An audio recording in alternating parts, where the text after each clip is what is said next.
All right, welcome to another victory edition of the Run.down. I'm your host, Shwinny Poo, and I'm here with Luca, that is at Knicks tape double underscore.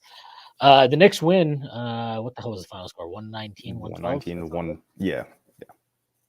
We'll call, that's what we'll call it. It was an awesome game. Knicks win. No OG Anunoby, who had his elbow issue flare up again, so he flew back to New York. MRI came back clean, which is good news for the Knicks. He's not going to play in Denver. I'd be shocked if he plays in Denver on Thursday. But shorthanded Knicks, obviously with OG now. No Randall, no Mitch, which I think everybody forgets, but maybe we shouldn't forget it based on how Trace Jackson Davis played tonight. And the Knicks came out and they took control of this game early. It was actually, I think they were up 18-4 in the first quarter. If I'm not mistaken, that was the exact score at one point in the first quarter of the last matchup, except the Warriors were up 18-4 the Knicks. But this game was basically just a reverse of the previous matchup. The Knicks went wire to wire on the Warriors. They took control early, and they were never able to fully pull away. But the Warriors never cut the lead. They never made it a one-possession game at any point in the game. So kudos to the Knicks. Jalen Brunson, obviously another great performance, but I think really, really worth mentioning. Isaiah Hartenstein tonight. I thought he's been in really good form lately, and he kept it going today. I mean, I thought he completely dominated this game when he was in. I think Draymond Green, look, he's not what he once was. Still a hell of a player.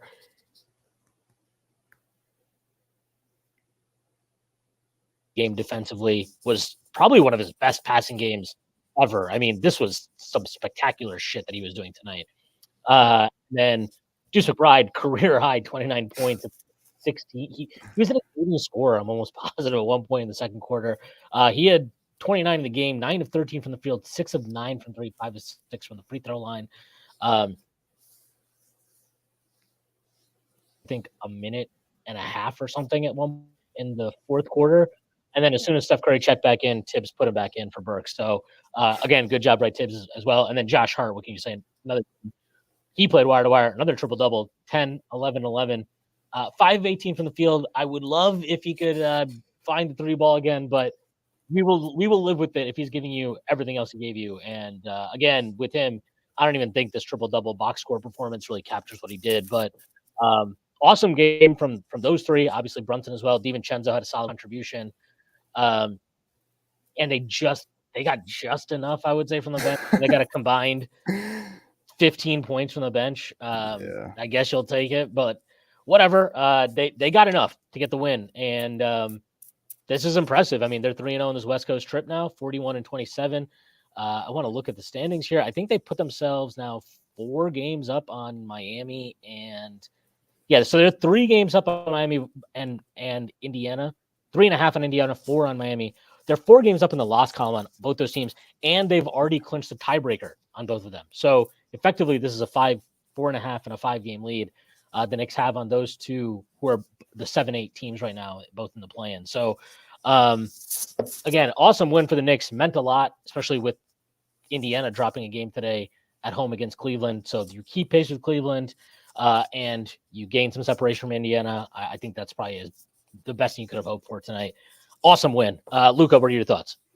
I mean, it's got to start with Deuce, right? He was just awesome tonight. I didn't really see the lineup until like close to game time. And I was shocked to see Tibs finally make the adjustment. It was a great adjustment to go small to match the Warriors' lack of size, I'll say, in the starting lineup. But he was just incredible shooting the ball tonight. I mean, he gave us everything we could have asked for. Like you said, career high 6 threes. I think he set a career high in threes and points in the first half, I believe. I think he had 23 points in the first half. Like you said, Schwinn sat for like a minute and a half max. He was unreal. And to do that while also spending 100% of your minutes guarding the greatest three-point shooter of all time, I think that really just like takes his performance to the next level. Because, elite offensive performance. He shot the absolute shit out of the ball. But he did a really good job on Steph as well, I thought. Like, he definitely lost him on some of the wacky elevator plays, actions that Kerr loves to run with him. But, I mean, Steph was 4 of 13 from 3 and 8 of 20 from the field. That doesn't really happen that often. Like, Steph's a pretty efficient player. So for Deuce to drop 29 on 6 threes and also hold Steph to a subpar performance for his standards, I think that just says a lot. Yeah, I mean, he was literally. I mentioned this in our game thread, but he literally was like face guarding Steph the entire game. He did not have. I mean, I'd have to go back and watch it a lot closer, but like from what I saw, I don't think he had any help responsibilities at all in defense. Like I'm pretty sure he was just tasked with guarding Steph or guarding Kurt or guarding Paul, and that was it. I don't think he had anything else to worry about. I don't think he wanted him to worry about anything else. And look, Paul got hot in the second quarter. He hit some shots in the third. I mean, obviously Steph is going to hit some shots, but I mean, you look at the game, you watch it back. It took Golden State a while to kind of adjust because they always have Steph doing stuff off ball, but to start the game, they had him on ball a bunch, and Deuce was just blowing up those actions. Like he couldn't get anywhere. And then when he came back in the second quarter, they kind of shifted to almost having him entirely off the ball, which is when Steph got going a little bit. But to your point, I mean, look, Steph 8 of 20, Chris Paul 6 of 9. They combined for 41 points on 29 shots. Like that's good, but all things considered, I'll take that. And I mean, look, Deuce was awesome tonight. I don't even think the box score and talking about it that way really even captures how valuable he was defensively. I mean, offensively, look, him hitting shots is huge. He had another step back 3 in the corner in the first half. He had a huge, I mean, he hit basically, I don't want to say it sealed the game, but it definitely felt like it sealed the game, or at least it gave the Knicks a kind of a nice cushion that they needed. He got the ball with basically 4 seconds left. Brunson kind of put him in a shitty spot, but to be fair, that's a spot that Deuce has been putting a lot of guys in.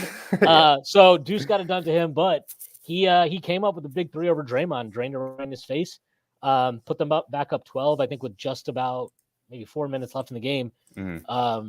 Maybe even less than that, but huge shot. I mean, massive shot. And the big thing for me is like, a lot of times he'll even get the ball in those spots and he won't recognize this time and situation, and he'll pass the ball or he'll try to drive and go nowhere, turn it over, whatever. He didn't. He understood the time, he understood the situation, and he got the shot up, which is what you needed in that spot. Whether it went in or didn't, the key was getting the shot up, and he did. And he was rewarded for it, and he deserves it. Look, he deserves all the praise he's going to get tonight because he had to wait basically 2.5 years for this opportunity. And, even since the trade, his minutes are up and down. And, I remember during the last game, I think the Knicks he basically played the entire first half after he came in. And I think at halftime, not just myself, but a bunch of people were like, look, like the Knicks want a chance of winning this game. Deuce has to start. He didn't start. They predictably got the lead, the game got away from them at the start of the second half. They weren't able to close the gap. And it was a very frustrating thing because you're like, it was so obvious that Deuce needed to play. But Tibs learned his lesson, and that's the most important thing. Like Tibs understood what happened and adjusted, and that's something that we've all been really, really critical of. That's been something that I think is fairly listed as a shortcoming of his, and for him to show his willingness to adjust, especially just in a regular season game like this, and without OG, I mean, yeah, maybe not having OG obviously forced his hand for a good reason, but like we've seen what he usually does when OG is out, and for him to make this adjustment really speaks well of him, and honestly gives me a lot. It gives me like a real reason for confidence in Tibbs' ability to kind of be quick with his adjustments when we do get to the playoffs. And I mean, I know it sounds ridiculous because we still have 14 games left in the season, but this 3-0 run they've had on this West Coast trip, I mean, you're talking about some tough wins too at Sacramento, now Golden State. I mean, these are huge. And to get those wins, to get them in all the circumstances the Knicks are dealing with right now, says volumes about the players in the team, the coach, the job the front office has done, and also just like the general culture they've built. So just a really, really great all-around win. And credit to everybody, honestly, that played tonight. I mean, even like maybe not Jericho Sims, but like everybody found a way to chip in some way. I mean, Bogdanović obviously not a great game again, but he did happen. He did make a shot that felt actually kind of big at the time. It was 99-95. finds a way to make a mid-range jumper for them at a time where they just really needed to get any type of bucket. Burks, nothing spectacular, but again, like they didn't kill you. I guess is maybe the best way to put it. They didn't kill the Knicks when they're on the floor tonight, and if that's the standard for now, that's the standard.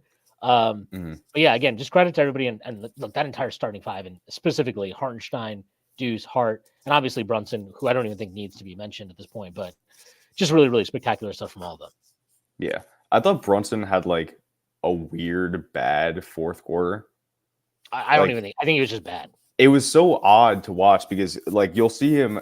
And I do think a big part of it was that Hart wasn't on the floor for like half the fourth quarter. And then when he came back in, Brunson had that like secondary guy to play make as well. But he just had some weird turnovers. He only had 3 tonight. Feels like he probably could have had 5 or 6 because he was kind of just throwing the ball all over the place. But I mean, 12 of 25 from the field, 3 of 9 from 3, so he didn't even shoot incredibly well. He had 8 free throws. Hooray. He shot more than 4 free throws in the game. But yeah, he was really just like, he's the master stabilizer for this team. And it's the thing we've been desperately searching for, because when the game starts to get out of hand or whenever the tide started pulling back in the Warriors' favor, it just felt like Jalen was there, like drawing a foul, putting his body in position, getting a stop, hitting a tough bucket. And it kind of just felt like every time, as it's been since he's been a Knick, every time the Knicks needed him, he showed up. Yeah, no, I completely agree. Jeff, what were your thoughts on, look, the Knicks obviously come up with a big win. No OG tonight, who went back for an MRI, but what are your thoughts just so far and kind of what we just witnessed?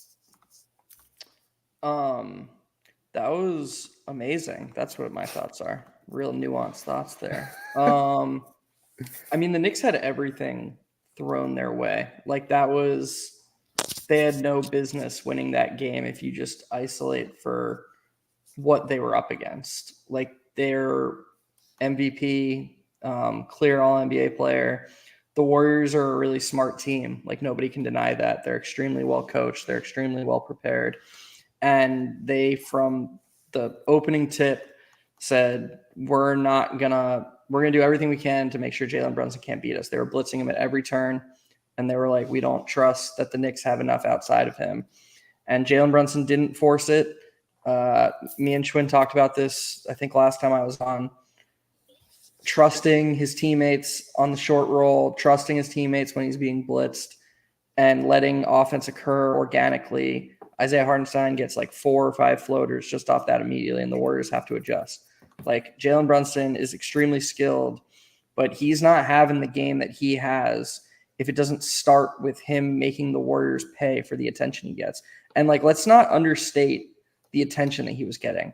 There's not a player in the league besides Steph Curry who's being guarded the way Jalen Brunson's been guarded the last few games. Like this is impact of the likes we don't see from anybody else. And that I'm including SGA, who I think is a legitimate MVP candidate because of what he does on the other side of the ball. But the Warriors wouldn't play this aggressively off of against SGA on that side of the ball. Like if nobody is playing and he's doing what Jalen Brunson's doing right now.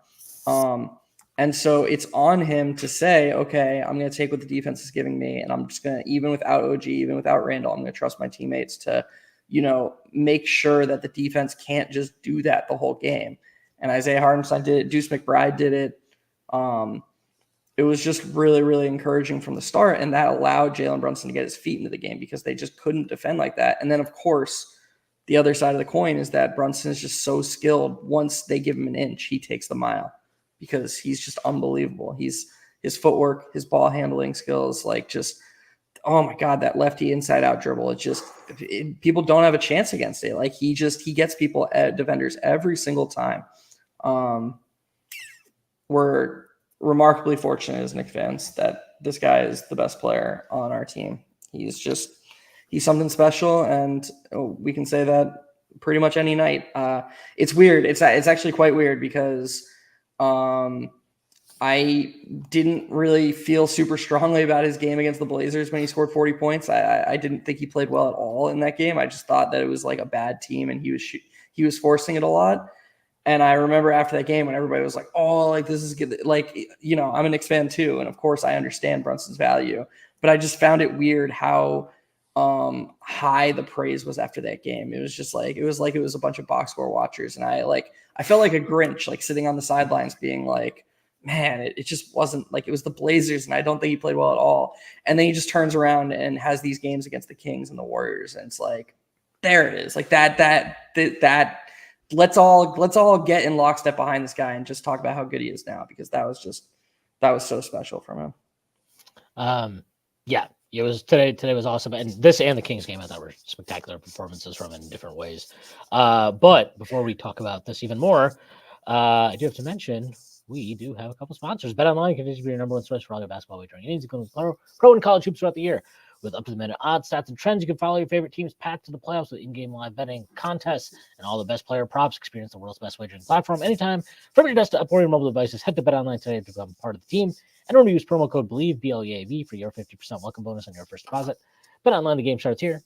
And we've got a great new sponsor. I love betting my friends and betting them on anything. Sports games, who's fast? That's what Cut allows me to do. The Cut app is a peer-to-peer social betting platform that's illegal in 40-plus states. Cut has customizable odds, tracking capabilities, and an entire social network with group chats, user profiles, and rewards. All payments, no need for Venmo.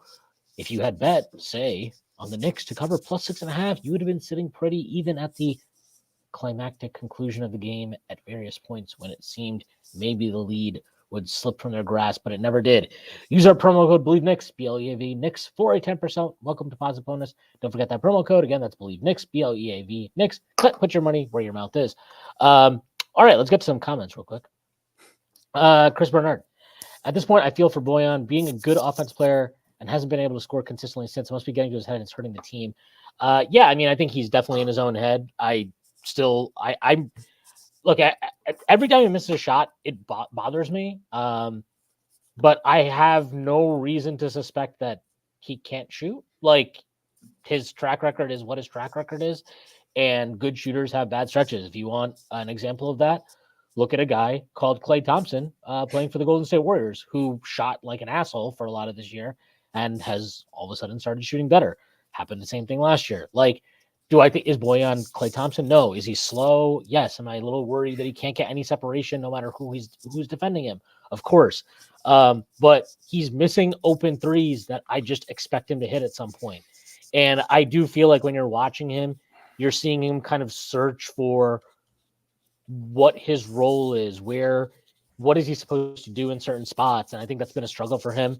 It does feel like he's trying to pass the ball more, but he's getting himself in a difficult spots at times, which leads to shitty turnovers. And it also seems like it is a fact. He clearly is still trying to figure out the habits and tendencies of his teammates. Like today, he had a play where he's posting up and he had Hart was standing on the opposite side of the floor, but above the break. And Bogey was going to pass him the ball to shoot a three, but then Hart cut. And when Hart cut is when he threw the ball and it went out for a turnover. And that's the stuff where it's like, he's got to understand, like, Josh Hart is going to cut, dude. Josh Hart's not going to stand out there for three. He doesn't want to stand out there for three. But those are like the small things. And look, I still have a lot more hope for him than I have for Burks, because Burks, he won't pass the ball. I don't know what else to say to that. He won't pass the ball. It's absolutely brutal, man. It's absolutely brutal. I don't understand. It's worse than it was at the end of 2022. It's like he's playing with like fucking, what are those things called? Like 2x4s attached to the side of his head, and they won't let him see to the side. It's bonkers. Like, he misses wide open guys in the corner so he can shoot shots he's bad at. And here's the most annoying part about it. My dad, before tonight's game, was like, like, I really like Deuce's mid-range game. Why doesn't he go to the mid-range more? And I was like, I explained to him, I was just like, I'm pretty sure Tibs is really obsessed with shot mapping, and that in a good way. Like, Tibs is elite at since the Timberwolves days. His teams have always shot the smartest shots. Like, I think Tibs is obsessed with that. So I think Tibbs's rules are basically Brunson and Julius, you can do whatever the fuck you want. You can shoot wherever you want. Yeah. Everybody else, it better be a three or a layup, or like, you better make it. Like, I genuinely think that's basically his rule of thumb. Like, obviously I'm exaggerating a little bit. And so I think someone like Deuce is like, okay, if I shoot one bad mid-range shot and it doesn't go in, I'm getting yanked. Like I bet that's in his head. And I was explaining this to my dad. Meanwhile, you got fucking Alec Burks who doesn't give a shit. And he's out there like shooting all these mid-range shots. It's insane. It's so But nasty. the good thing is that like it's obvious that whatever, like he's made it pretty clear. I think that he's obviously not like enamored with either Bogdanovich or Burks, but I think it's very clear he's like Burks is the first guy to like get the fuck out of the rotation as soon as I can. He needs to be too, though. Like I really love the point you were making about like wanting to, like, you have no reason not to believe in Bojan's shot, but even more so, like we don't know the future of the season with Randall and OG is so unpredictable. And I know it's easy to be like, well, if those two are out, we're fucked anyways. And that's probably like true. Like we're not going to win a championship without Randall and OG. That's reasonable to say. But insofar as the ceiling of this team goes, Bojan is just far more important given what we have right now. Like Josh Hart can't play 48 minutes every night. I'm sorry, he can't. Like he's gonna die soon. Something bad is gonna happen eventually. Like I love the guy. Another heroic effort tonight, despite the fact that he couldn't make shit. But at least he was willing to shoot when the shots were open. I mean, a couple times he passed some shots that were just like, dude, come on. But like Josh Hart can't play all 48 minutes every single game. And eventually, even with these two out, I don't know. He might be able to do it.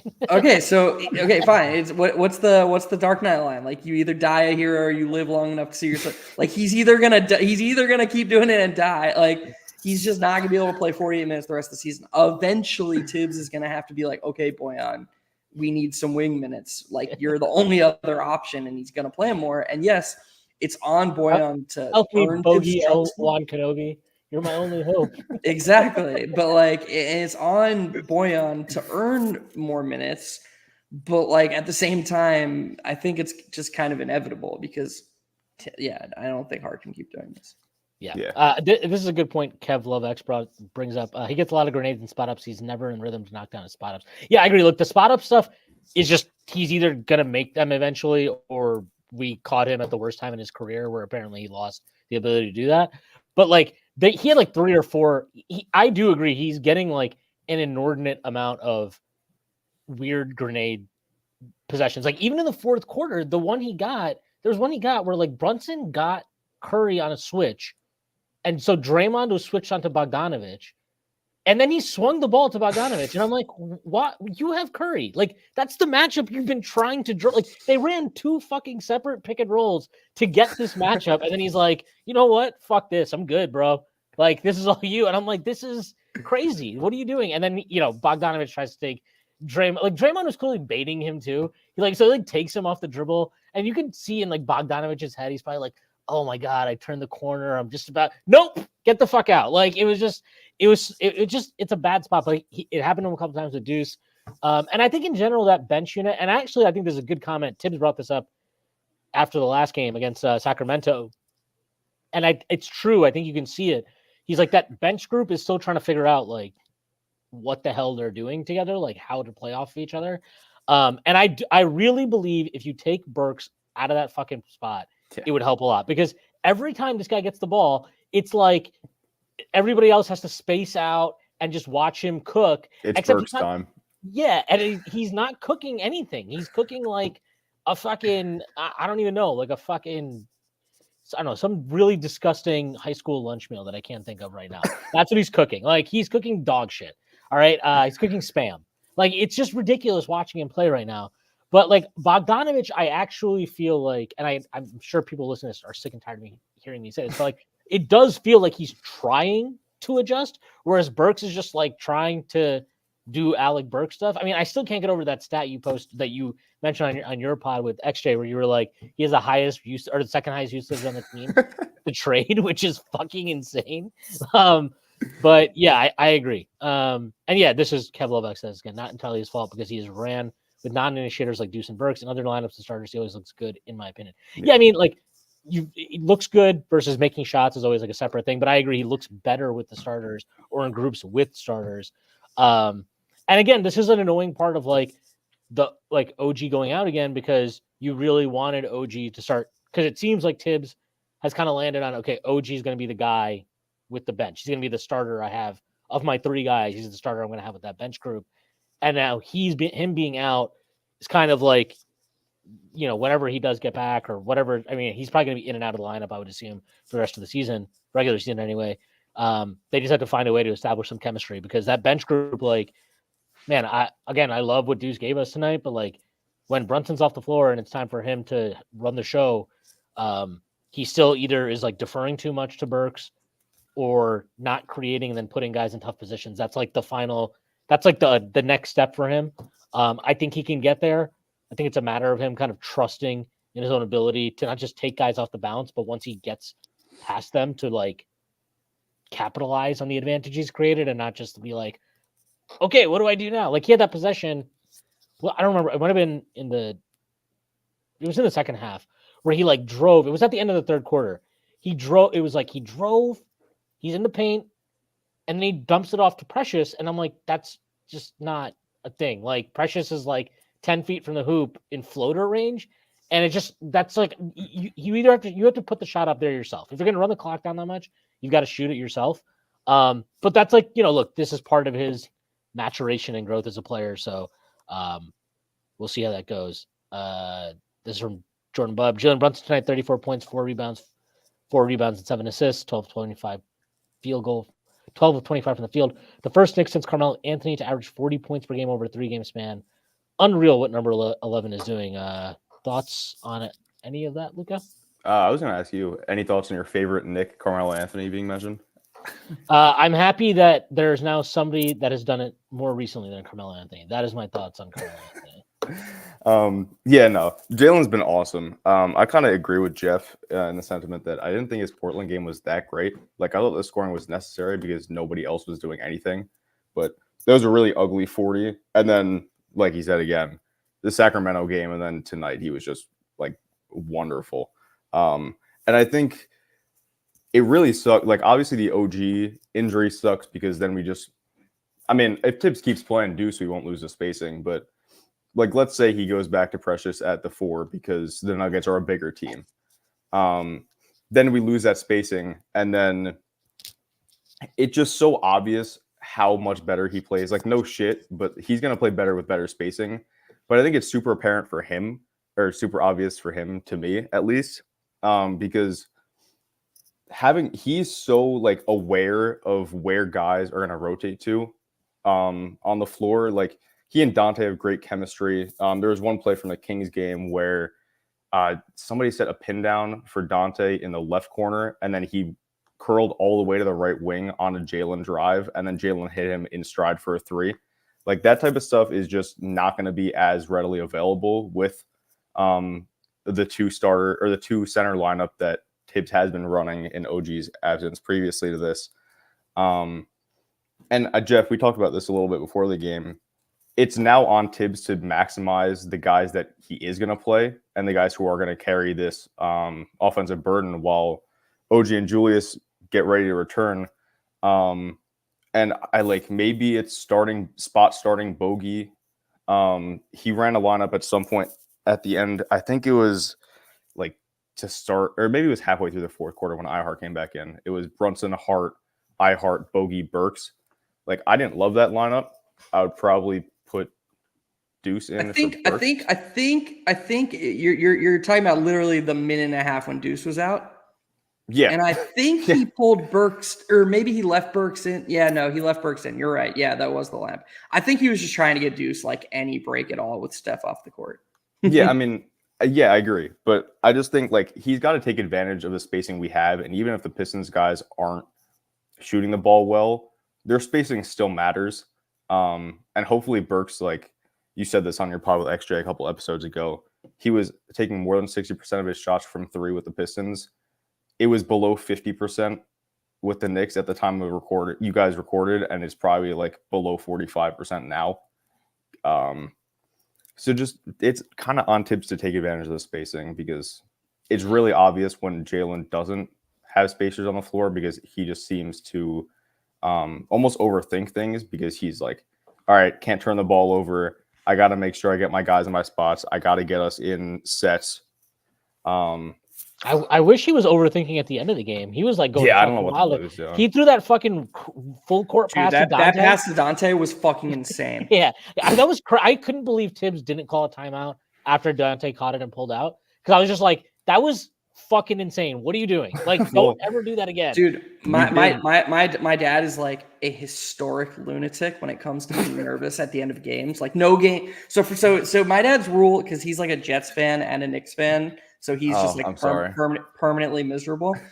And his rule basically is that if his team is down any amount, they have no chance of winning. Yes. And if his team is if his team is up any amount, it's never it's still in doubt no matter what. Like he's freaking out no matter what. And so I think I've gotten some of that. So like my least favorite thing because of this is the announcers acting like the game is over when it actually isn't over.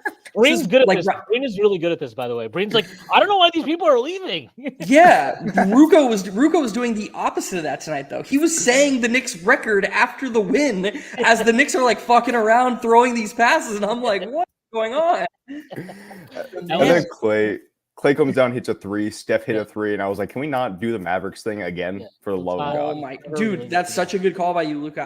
The first Clay 3 that cut it from like 11 to 8 or 12 to 9 or whatever.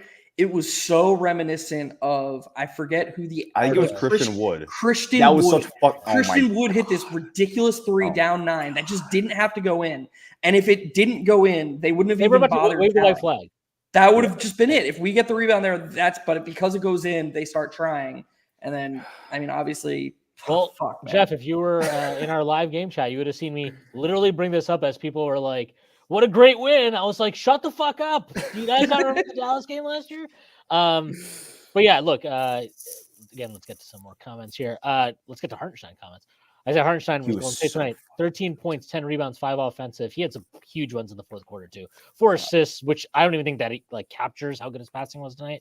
3 steals, a block, plus 26. Hartenstein's him. And that was from Jordan Bubb. Brian AXT says Hartenstein is the difference in the Knicks from 2 or 3 weeks ago. He said, yeah, look, the matchup previous game, look, we can talk about spacing and all that shit all we want. I thought one of the biggest differences in that game was just like Hartenstein had nothing. He couldn't move. Like he was not mobile. Tibs even put him back in late in the fourth quarter, and he just couldn't. I forgot who it was. It might have been Draymond that like drove at him, like literally went through his chest, and you could tell like he couldn't anchor it. And Draymond was able to finish a layup or whatever it was. And tonight, like, dude, that block he had on Kuminga was fucking unreal. He was everywhere. Even that dunk that Trace Jackson Davis got at the very end, like Hartenstein initially strips that from him. And then Jackson Davis able to recover and go up and then finish.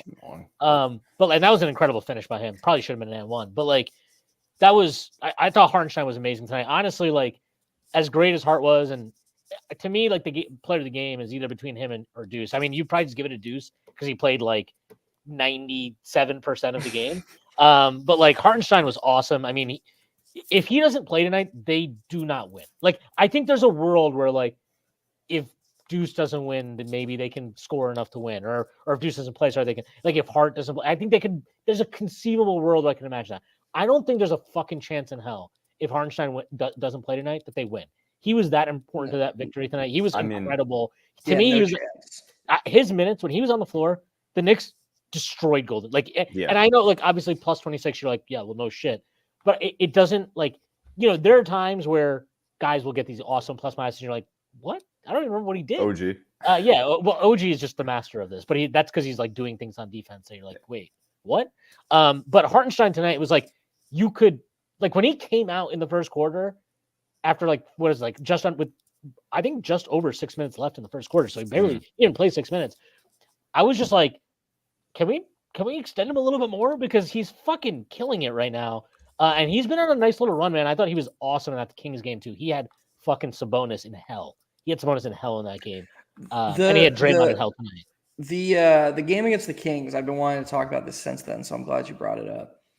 I wrote the recap for that game. Yeah, I did. And I wrote in the recap, I was like, it was almost like Hartenstein looked at Sabonis and was like, wait a second. I can do everything you can do, but you can't defend like me. Like I don't mean to underrate Sabonis. I'm not one of those people. No, like, feel free to underrate. No, I think he's really good. But I'm just saying, like these basketball players have super big egos. They think like there's no way Hartenstein's looking at Sabonis and it's like, oh man, like he's just got like Hartenstein knows he's an elite passer. He knows he can distribute the way that Sabonis can, and it was just a really, really impressive performance. Side note on this, I don't know if you guys have noticed this, but this is just a really small thing that I've noticed. Sabonis has taken his DHOs, his dribble handoffs, to the next level by placing his passes ahead so that the guy running around the screen runs into the ball. It helps them gain another step. It helps create more of an angle around the screen to create more space. Hartenstein has stolen that from him. He is now doing that, and now Hartenstein's handoffs and his like passes turning into screens are even more effective. So I think it's really cool that he's involved in that way. He had a pass today that he caught off the short. Like it was, I don't remember. I think it was.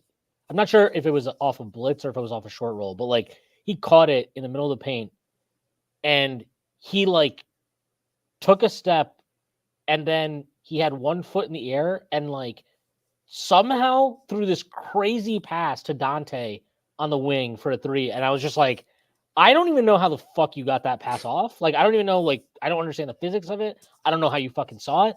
But like the way he played tonight was special. Like that was as good as you're gonna get from a non-star center, heavy air quotes, and I mean whatever that means, but like from a non-star center, as you'll see, he was. I know that the Warriors' record hasn't been great, and I know they've been up and down this season, and honestly going back to last season. But like when their team is healthy, which it is now, they've been pretty fucking good this year. And Hartenstein, to me, was like, I don't know, he was just so stand out better. And look, I mean, we've talked about these guys a lot, and I do think it's worth, and I don't want to minimize what Brunson did, because I do think it's worth noting. Like, I talked about this on the pod that I did with James today, but like, I think Jalen Brunson is the second best guard in the league. Like, I just do. I think Steph Curry's awesome, and obviously he's all time, whatever he is. But this season, like, I'm sorry, like, forget the offense. Can you just expand on what you mean by that? Like, do you mean like his impact in his current role or in a complete vacuum? Both. Like, I don't think there's another guard in the league I want, because the way besides SGA, I assume SGA would be the best guy in the league to me. But forgetting the offense, which we all know Brunson has been, awesome since he got to New York, and honestly before that, and maybe it's obviously taken a step up and blah blah blah. The offense has been great. If he, like, the way he defended tonight, and somebody brought this up, I want to bring this comment up earlier. This was from JL. Played the game was when it was 99-95. Brunson spooked Draymond on a fast break. That would have made it 99-97. His defense this year, like, he's obviously not some shutdown defender. He's, whatever.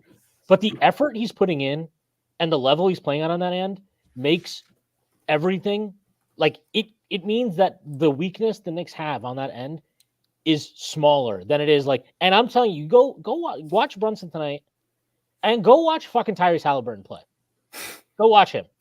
And I think Halliburton's effort defensively has been a lot better lately. His effort can be what it was. Halliburton is playing. I know, Jeff. I've listened to your pod. I've listened to you talk about Halliburton, and I appreciate that he's hurt. I personally don't give a shit. If you're on the floor, you're on the floor. You're on the floor. Okay. Brunson's playing hurt, and nobody can tell me Brunson's fucking sitting here 100% and whatever. I don't want to hear about Halliburton's fucking injuries, because I had to hear all the first 2 months of the fucking season about how this guy was he's as good as 2016 Steph Curry, in season fucking tournament MVP. Like, I'd hear all this shit all summer during the fucking FIBA shit. We had to hear, oh my God, this fucking war crime Steve Kerr is committing against this country by starting Jalen Brunson over Halliburton. I'd hear all this shit. So I don't want to fucking hear anything about Halliburton's fucking injuries or any of this shit. Fuck off. I don't want to hear about it, because Halliburton plays with God mode spacing. The fact that the first time in his life he didn't have God mode spacing with Siakam, all of a sudden now his offense has been impacted. I wonder what happened there. I'm sorry, Jalen Brunson is setting the fucking example for this organization and for this team. He is representing what you want this team to be and what the expectation is for guys that come into this team. You can be what you are. You can be an offense first player. You can be fucking Josh Hart, who is Josh Hart, or you can be whatever the hell you are, but you have to come in, you have to put in the work, and you've got to commit to playing hard every fucking night. You got to put in the fucking work. And don't you think that's more Tibbs than Brunson? I think you need a player to exemplify that, and I think Greg Popovich will tell you that. Greg Popovich will tell you he could not be Greg Popovich without Tim Duncan. Tom Thibodeau could say Tom Thibodeau could not get Julius Randle to do shit in 2021-22 because he just couldn't. He was just like, well, what am I going to tell him? Like, fucking defer to Alec Burks? Like, yeah, like I could tell him to defer to Quickly. He's not going to. Could tell him to defer to RJ. Probably, and he probably shouldn't defer to those guys, which fine, whatever. But like, Jalen Brunson setting an example, and he's gone back to back now at Sacramento, at Golden State, and he's played those guys heads up and outplayed them. He has outplayed them. And that is, and you mentioned this earlier on this rundown, the coverages he's facing are ones that are like that's what like Steph faces, right? Like that's like Steph shit. And the way he's playing and performing in those situations, I'm sorry. I think maybe not us, but and maybe not even Knicks fans in general, but like I still think the conversation around him is not where it should be. This guy should not. There is no fucking argument to me that Domantas Sabonis is a more valuable player than Jalen Brunson. I'm sorry. Like I just crazy. I think that's fucking bananas. I think it's bananas. And like you look at all these MVP things, you don't see Brunson up there. I'm not saying I personally don't like. To me, just if everybody should just pick their MVP and leave the rest of it. Who the fuck cares who you had second? Nobody cares. Nobody gives a fuck who you had second. Just pick your MVP and be done with it.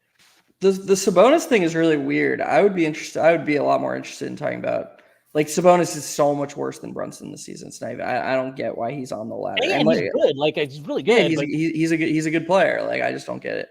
The guard thing is really interesting to me because I just think it's also like I feel like it's impossible to say you're definitely right or wrong. You know, it's just like, but to me, the thing that I always come back to is just like, I just feel like that tier after SGA, they're all so close that it's just a matter of like preference and situation. Like, I don't think it's possible to just say that Brunson is definitely better than Donovan Mitchell or like Halliburton or Booker or Steph Curry or any of these guys. Like I'm totally happy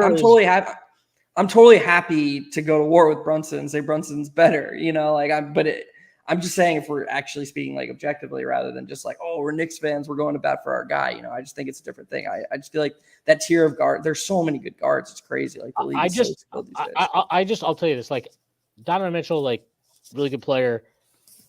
I think that guy folds. I think he folds when shit goes against him in the playoffs. I've seen him fold too many times. He does not. He folds. He folded last year in that Knicks series. He folded the year before in that Maverick series. He folds when the shit goes against him. I've seen it too much from him. He's a spectacular player. He's a player I really think, like, honestly, we'll see what happens this summer. I wouldn't be surprised if the Knicks went after him. But like, and I wouldn't be against it. But like, I think Jalen Brunson is a different beast. I think he is a guy that you trust in situations that are like, I mean, how many guys are just going to be like, okay, I guess Precious and fucking Jericho Sims and Hartenstein are going to be in my front court forever and just deal with it and move on with their lives and don't bitch, don't complain. Like, and again, like the defensive stuff to me is significant. Not to say, by the way, Donovan Mitchell has really improved as a defender, so that's not really like a knock on him. But when I'm talking about guys like, if you're comparing him to other dudes, like, I mean, not this conversation's over now to me, Trae Young or whatever, but like even a guy like again, Halliburton, I'm just going to keep going back to it. I'm sorry. Like I watch him enough where I'm like, I watched him today. There's a play where I forgot who was driving. Whatever. It doesn't really matter who was driving. And Halliburton probably Garland. Who else would even drive on that? It was probably Garland. Mobley. And somebody stunts. Halliburton stunts off the corner, and he's like they have him on a Coro, right? Because they're like, all right, just fucking. We'll live with a Coro out there. Coro's shooting better, but they're like, whatever. Halliburton does like the most bullshit. Like he does the stunt where you like stunt before the guy is even close to you, and then he just jumps out of the way. And I'm like to me, that's like fake hustle. And that's what I feel like when I watch Halliburton, so much defense to me is just fake hustle. I'm like, you're not actually willing to make the play because the play there is you either are willing to take the fucking charge. You cut off the drive, right? You have to cut the drive off there, not fucking fake stunt and then recover to Okoro and like give up the drive. Like that makes no sense. That doesn't serve a purpose. You're not making them make another decision. You're just like fake helping and then letting Garland get a layup. That doesn't make any sense. I see him do these shortcuts all the time. He's always playing for steals. He's not playing actual defense. I don't want to derail this post game too much more with this. I just think that Jalen Brunson's awesome, and I personally think he's the second best guard in the league this year. Do you not count Luka as a guard? I'll say this. Even if you want to count Luka as a guard, fuck Luka. I've seen that guy give up so much shit on defense. I just can't accept that. Like, I'm sorry. I think over the course of a fucking season, that shit grates on me. And like, I actually heard, I can't believe I'm saying this. I heard, who was it? I think it might have been Russillo who was on with Simmons. I don't remember who it was. Or no, actually, no, it was not Russillo. It was somebody who I really despise and who I think generally sucks. It was Big Waz. Big Waz was on the pod with Simmons. And he was talking about Trae Young. And this is not applicable directly to Halliburton or a lot of guys, but like, it just kind of crystallizes what I love about Jalen Brunson and what I hate about Trae Young. But he's like, so if I play with Trae Young, I have to wait around for him to do whatever he does on offense. And if he wants to pass me the ball, then I'll get the ball. He's going to take wild fucking threes that he shoots at a terrible clip. And I have to play defense to cover for him because he won't do shit on defense. And I have to sign up for that. And he's like, who the fuck wants to sign up for that? Like, who wants to sign up for that? And I'm like, you can't tell me there's a guy around the league that watches Jalen Brunson and is not like, maybe they like their guy better, right? I mean, sure, there's SGA, like guys on the Pacers and whatever. They love playing with their guy. But you can't tell me there's a guy in the league that would be like, I would hate playing with Jalen Brunson. That just doesn't exist. And also to go along with your point, one of the most frustrating things for me as an observer, but I have to assume as somebody on the court, is when you have these ball dominant guys, think peak James Harden, think LeBron before he went to Miami, think Luka, think Trae Young now. These guys who carry such a high usage load and then refuse to be helpful in the few possessions they don't dominate. Like, they don't move off the ball. They don't shoot off the catch. If I was one of the secondary players and I finally got my chance to control the offense and I make some nice play and kick it out to one of those guys and they just hold the ball because they're like, I don't shoot off the catch, I would lose my fucking mind. I would just be like, what the fuck is going on here? And say what you want about Brunson. That dude is always moving off the ball. He's looking to relocate. He is a very willing shooter off the catch. That stuff, I think, elevates. I mean, obviously Steph Curry is the poster of that, the most unselfish offensive player ever, maybe, in the sense of what he's been willing to sacrifice as a superstar for the greater good of his team. That is what you want in your best player. You want someone who not only is skilled and can do things with the ball in their hands, but also is willing to say, okay, the ball is not in my hands. How can I keep making my team better? And Jalen Brunson personifies that, in my opinion. And I think what helps, honestly, I do think this helps, and I do think it matters, is playing him with Hart and Dante, guys who he clearly has a connection that goes beyond just being basketball teammates. You can just tell he's willing, he gives the ball to Dante, and then you'll watch Brunson loop around the court, and you're he's constantly moving now. And this is beyond even he's taking his off-ball movement to a different level this year for sure. This is from Kenny Meir. I really don't know how teams can defend Randall getting the ball out of traps from JB with OG and Dante DiVincenzo on the corners. These coverages are stuff Prime, Dame, and Curry sees. Yeah, I mean, that's exactly what Jeff said. I mean, he didn't bring up the Randall part probably because I miss. It's like the Wolverine meme. I miss Randall so much right now. But also because Randall wouldn't set the screen. He'd set it. And then he'd fine. He wouldn't roll. He'd just post. He'd just stand there. He'd force the switch, and they just stand there. Yeah, but they are for all of their individual, whatever the word, impact. They are one of the least interactive duos I've ever seen. When you consider the fact that they should be interactive, they naturally, if you think about their skill sets, think about what they're good at, it makes no sense that they don't at all elevate one another. I guess Randall sometimes with the ball in his hands, he can set up Jalen, but the other way around, Julius is just standing there. He's just waiting his turn. It's wild. I still think a lot of that I do think some of this has to be Tibs, because if you go back to his Pelicans and Lakers days, Randall was a really good role man. And we've seen this with other bigs in the team. Aside from Hartenstein, Precious slips every screen. Mitch slips most of his screens. Like the bigs in general slip the screens. Even this is why I think our inbounds plays all end up with like these Hail Mary passes to guys in the corner. And it's like you're hoping that somebody doesn't turn it over because it's just like everybody's slipping screens. All right. Anyway, this is Zach Composto.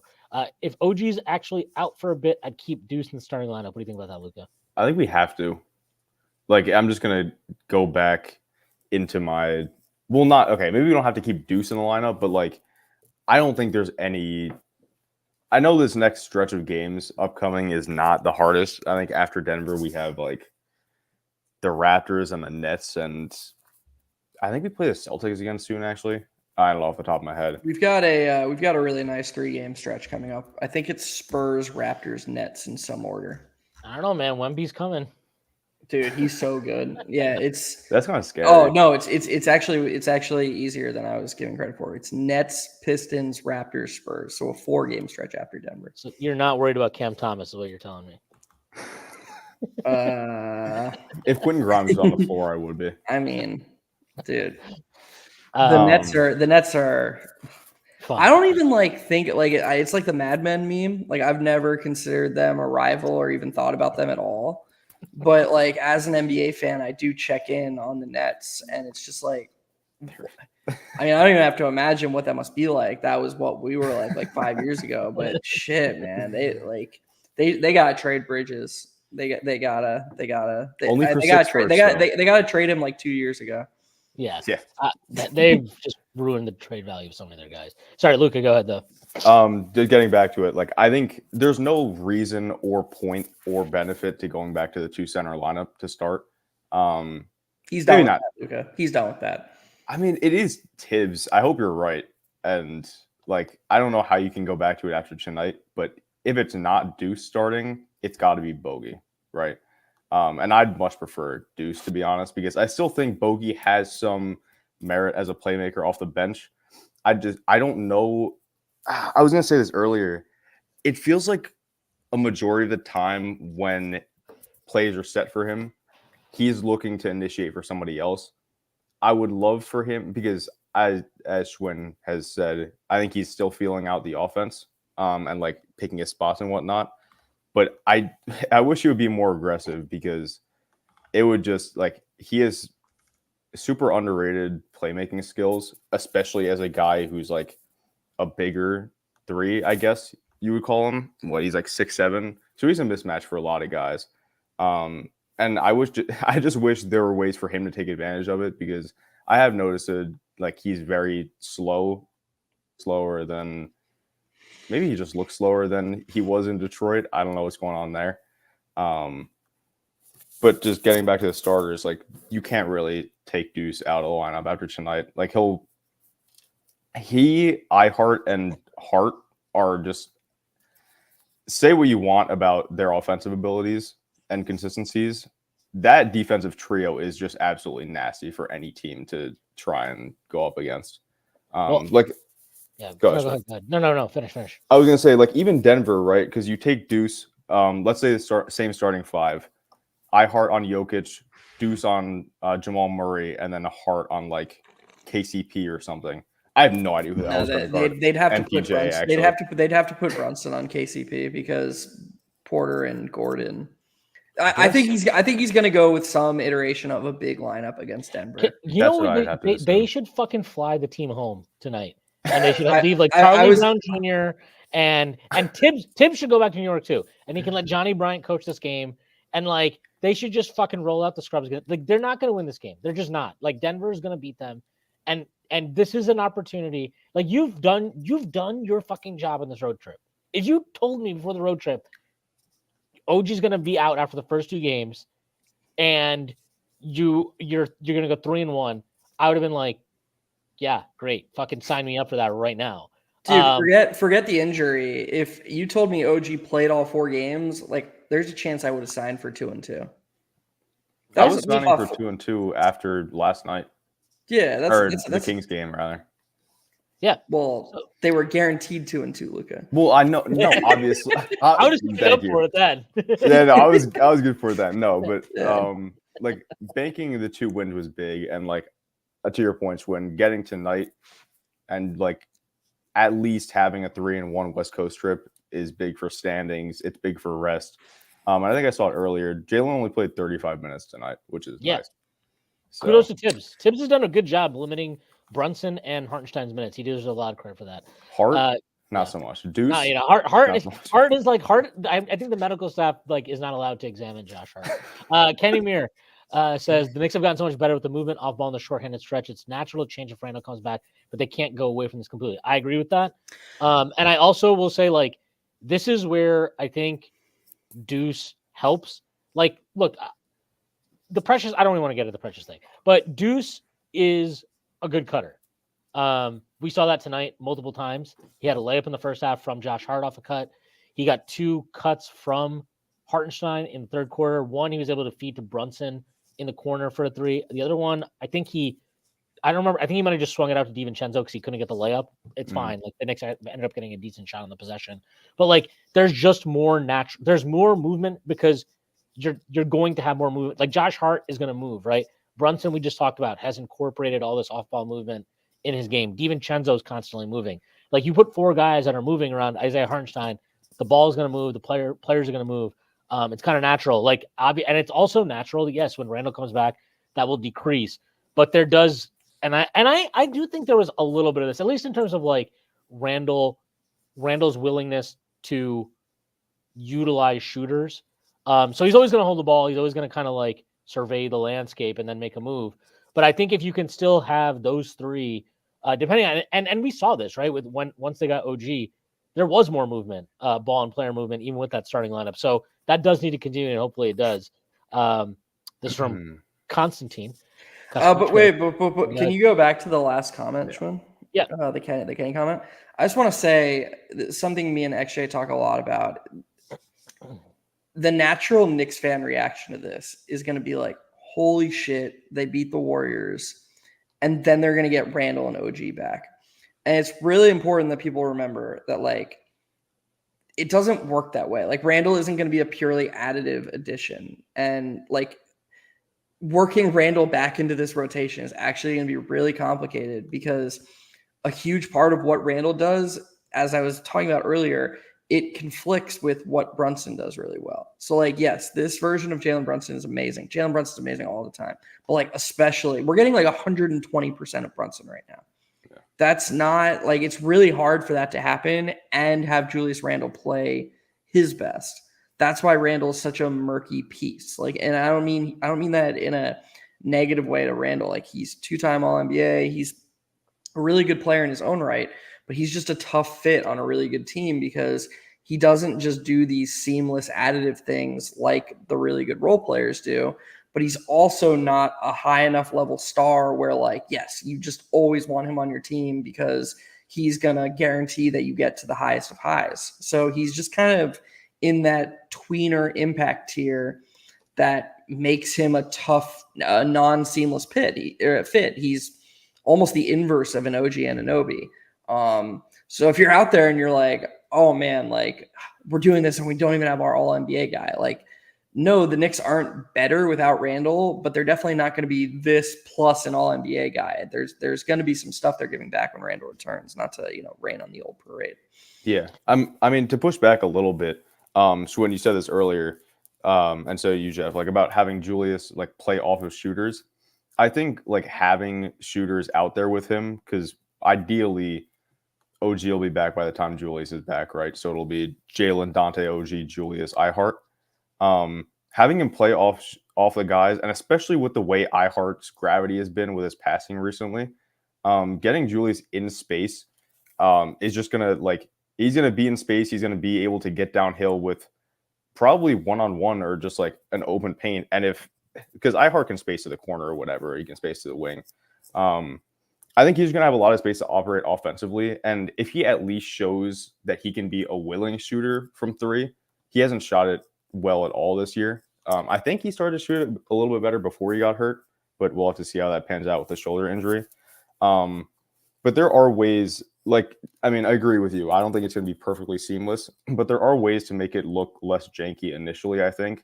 And it really just comes with how the spacing looks and how he plays off of that. And I even think I'm just saying, Luka, that if you were to add OG to what they did tonight, everything would look the same, except they'd be better. It would just be, you'd literally be adding like a fringe all-star level impact player to this already awesome team. Adding Julius is going to bring a lot of positives, but you're also going to remove certain things that were really good about this game. That's all I'm saying. I'm not saying it's a bad thing. I'm just saying that it's just a different dynamic is all. Right. Yeah. Because I think there are people out there, Luka. There are people out there who are like, the Knicks are a 90 right now, and Julius Randle's a 90. They're about to become a 180. You know, like it's perfectly the sum of its parts. And I'm just saying that like it's not that simple, unfortunately. I wish it were. I wish it was just gonna be like, oh, we're just gonna be the super team. I mean, no doubt. It's just not exactly 2 + 2 = 4. But this is from Constantine Metricos here. Seeing the starting lineup adjustment Tibbs made tonight, and when OG initially came back, Hart instead of Achua, makes me bullish on how he'll use the roster in the postseason if we're healthy. I mean, yeah, it's definitely a positive sign. I think I mentioned this before you came on, Jeff, but like if you had like these are the things that you, and this is why like I'm not necessarily tied to do starting every game. To me, it's like if he has his 4 starters kind of set in stone as things stand right now, and he wants it to be situational, I can live with that. I can live with him being like, look, tonight was a good matchup for Deuce, so I played Deuce. And if we play Orlando, and he's like, yeah, look, I love Deuce, but I think this is a matchup where I need more size because they're going to crush us on the glass or something. Otherwise, like I'm okay with him viewing it situationally. And then look, if like, for example, if they play Denver and he's like, oh my God, I have to have Precious out there and they're getting blitzed in the first 4 or 5 minutes of the game, that's okay. Just make the adjustment quicker. Like this is all like Tibbs doesn't need to be perfect in every decision he makes as long as he is quick to adjust. And like tonight in the 4th quarter, I mean, look, it helps when you just play everybody every minute of the game. But a very good example of this is like in the 4th quarter, he clearly wanted to get Deuce rest to your point. And then he was like, fuck, like Steph Curry's back in the game. And he's like, all right, Alec, tough shit, buddy. Comes in on the bench right next to me. Like that's the stuff you want to see from him where it's like he understanding your opponent. Like, do I understand why the fuck Jericho Sims needed to play the end of the first half? I have no clue. That was probably the one decision he made tonight that I was like, what the fuck? I'm assuming there had to be some type of like minutes thing going on with Precious and Hartenstein because otherwise I don't get it at all. I mean, I think Precious was really awful. bad. Yeah, he was, but like Sims, like, I'm just always going to be bad. I'm just like Precious has done enough where I'm like, even though he was bad tonight, I'm like, I'll just trust him over Sims regardless. Like he's just proven enough to me that I'm going to trust him. If I'm like, hey, Hartenstein has a minutes limit, so I just need to buy 4 minutes from him at the end of this half, I'll just put Precious in there over him right now. Like I don't think that's like a hard choice. That's right. This is from JK, and I agree with what Constantine is saying. JK says there's no team in the league that wants it more than our guys. How long has it been since we could truly say that? I don't know. I feel like this has been like a thing since, but since before Tibbs, not much. But since Tibbs has been here, at least 3 of those 4 seasons, I feel like team pretty consistently wants it. And even in that 2021-22 season, I thought, aside from whatever the hell was going on with Randall, I thought effort-wise, their effort was generally pretty good. Fournier is whatever. We're going to talk about him. Tibbs always gets his guys to play, and that 2021-2022 team, you know, you just said it, but it was also filled with young guys who were like trying to earn more, you know. So, yeah, I mean, the Knicks effort has always been up there. I don't mean to like completely hijack the conversation or change it, but are Warriors fans really complaining about the whistle tonight about Jalen Brunson shooting 8 free throws, or is that just 8 free throws? Warriors fans are just they're in hell and they just don't know how to react. Do they have no self-awareness at all? Like if games were whistled fairly, Draymond Green would foul out every single game due to moving screens. He said 17 of them tonight. Like Gary was literally playing football. It was ridiculous. The screening thing is like, oh, it's crazy. It's almost, and it's so. Here's what I was thinking tonight. If you're a team playing the Warriors, I would go into the game and have my guys set the most blatant moving screens the entire way down. I would make the refs prove that they're capable of calling a moving screen. And then I, as the coach, I would be like, okay, you've set the standard. We call moving screens now. And then just remove that element from the Warriors games. It's actually shocking to me that no other coach has done that. Like, just been like, okay, we're gonna match Draymond Green's moving screens. And if the ref actually has the audacity to call it, just be like, okay, you called it one way. You have to call it the right. You can't not call it because it's crazy. Like, it's just, he literally does fucking like dance moves to half court to clear out space. It's bananas. And like, that's fine. Like, I get it. I get that. I mean, me and Schwinn are two of probably the biggest Steph Curry fans who aren't Warriors fans in the entire world.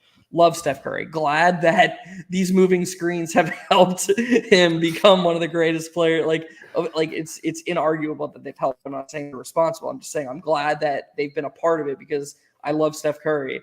But if you have watched that for the last 10 years, if you have watched your guys benefit from blatant, terrible reffing that just consistently goes your way, to bitch about other stuff is just such a lack of self-awareness I cannot wrap my head around.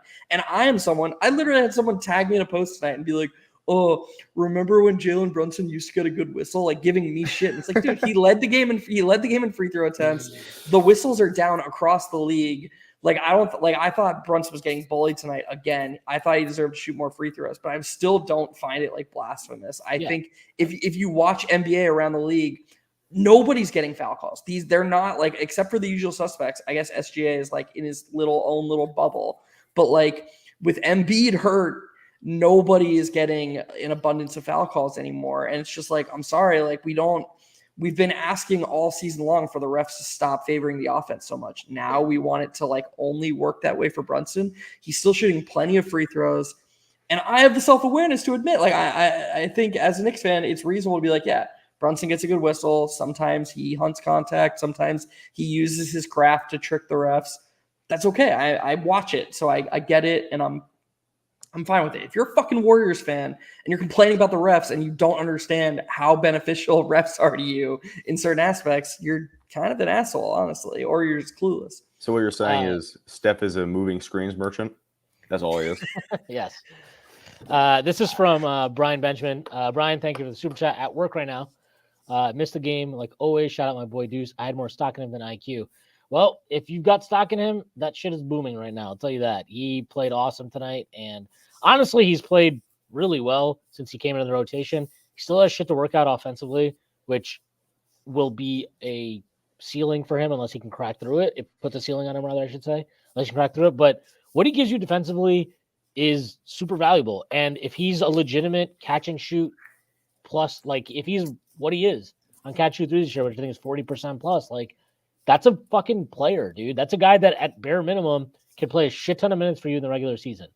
And look, if you can play in Tom Thibodeau's rotation as a 23-year-old or whatever the fuck he is, you'll probably make it in other teams' rotations around the league. I don't think that's much of a question. He's a legit player. Brian, again, thank you for the contribution. Really, really appreciate it. As always. To that point, real quick, he's locked up for 3 years. So 3 years, $13 million for that type of player is unreal. And we're almost at game 70 here, and he's shooting 42% from three, which is in the 90th percentile, on almost 8 threes per 75 possessions. That's an elite number. Yeah. What's up? That's an elite rate. Yeah, this isn't just like fluky shooting anymore. Like I'm sure it's on the higher end of his distribution curve or whatever, but he's been an elite shooter this season. Like you said, Schwinn, his ceiling is capped if he can't do more off the bounce, but that doesn't mean he can't be a good player. Like if he's already proven it, yeah. He's already a good player. Like even if he doesn't improve at all with his defense and his shooting, he's already someone who can just stay on the court in big moments. And I'd love to talk a little bit about what, like him and Jalen specifically together as a tandem, they elevate one another so much on both sides of the court, which is pretty awesome to watch. Yeah.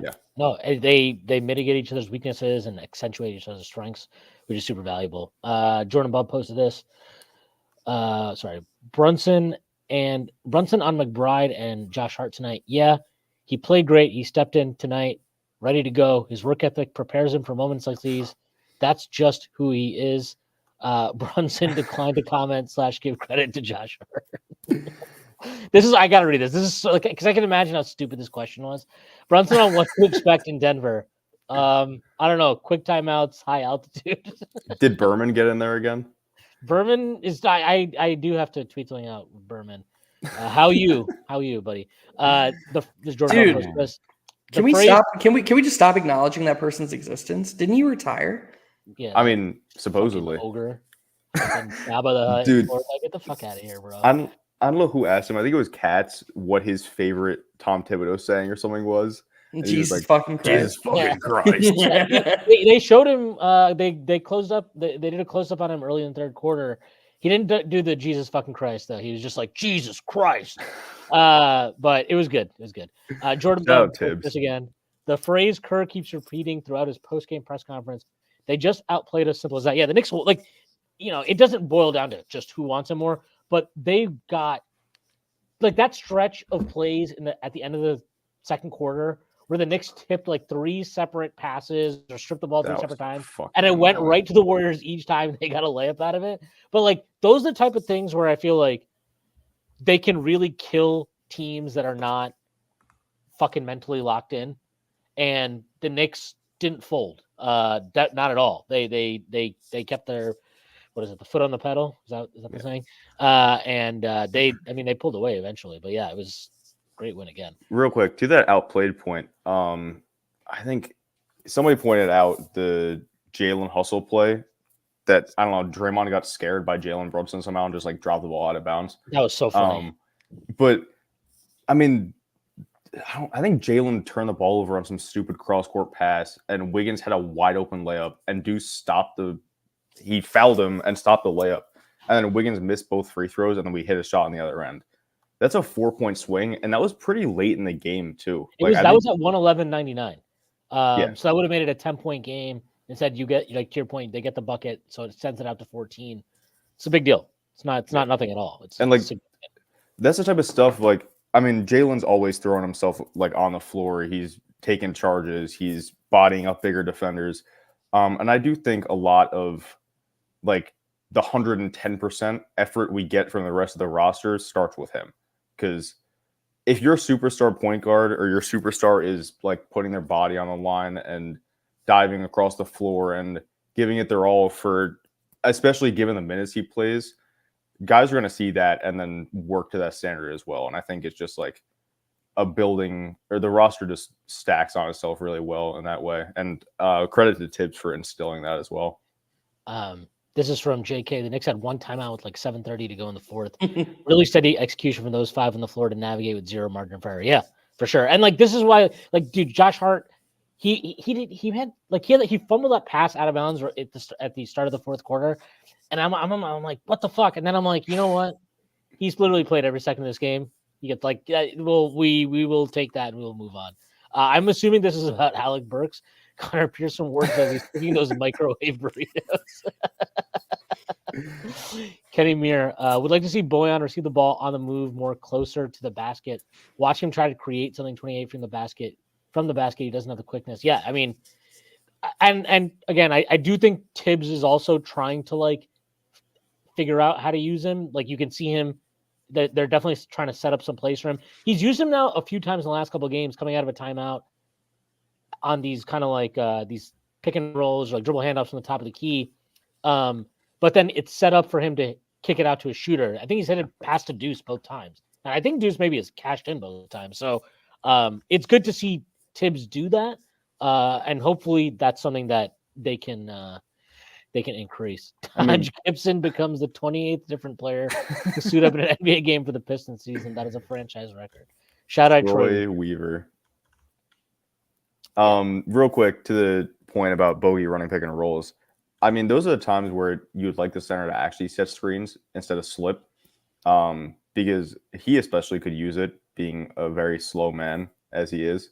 And it sucks seeing it. It just feels like I don't know. It feels like he just has no He just doesn't move whenever he like has half a step on a defender, and then they're in front of him within like less than a second. And you're just like, how exactly did he just get back in front of him? But like, I don't know, more pick and roll stuff for Bogey. Let him figure it out. We need it. Thank you. This is from Jordan Bubb again. He posted a quote. This from Deuce. Honestly, starts with the top. Coach Tibbs has great belief in all of his guys. He believes that anybody in the room can sub. Not anybody, just the guys that he determines are worthy of rotation minutes. Like he looks at Charlie Brown Jr. and he's probably just like, no, never. He would rather just forfeit the game than play people he doesn't want to play. Like if they were like, no, you have to play Shake Milton tonight, he'd be like, nah, I'm good, man. Like we're done. Yeah, no, it's whatever. Hold on, I'm gonna go up here. This is from Walcott Affairs. This is a good point. Leon also needs credit for this win and staying afloat despite injuries. For 2 decades, Knicks rosters were littered with albatross deals. Almost the entire roster is outperforming the contract. Yeah, and I think another key to mention here is like the guys that aren't. I mean, there's maybe one guy who isn't, which is like Bogdanovich, and he's clearly here for an express purpose. One of which is to give us some minutes on the basketball floor, and 2 to simply exist as a contract that we can trade at some point in the future. So, like, yeah, no, I mean, and I forgot. I think you brought, it might have been Luca. You brought this up, and I've seen a lot of people bring this up after tonight's game. But like, dude, Deuce McBride at 3 years, 13 million is a fucking steal. I mean, that's a joke. Like, it's and there are like a lot of these good guard contracts, second guard contracts around the league. Deuce is up there with a lot of those guys. I mean, the best one, probably Kobe White one, 3 years, 30 million he got from the Bulls. He's completely outplaying that. But like, I don't like, I think you can see when Brunson sits and Deuce has to run the show, like where they miss quickly. But like, that's not really the full equation for our front office to consider, because it's like, well, are we going to pay quickly $25 million to do this? Or do we think we can get Deuce? Like, do we think Deuce can give us like fucking a decent facsimile of quickly for right now? And if we get another star, effectively is what I think they're going to try and do this summer. Does that more or less solve the non-Brunson minutes? That's what I think their game is, and I think if they get the right guy, I think they'll probably win that bet pretty easily. So they deserve a lot of credit for sure. I mean, forgetting all the next level 4D chess moves, like just what the roster is today. I mean, this is all guys they've acquired aside from Julius, and they still deserve credit for that because they retained him. Like they gave him an extension. I still feel I feel great about the trade, of course, as a Knicks fan, of course.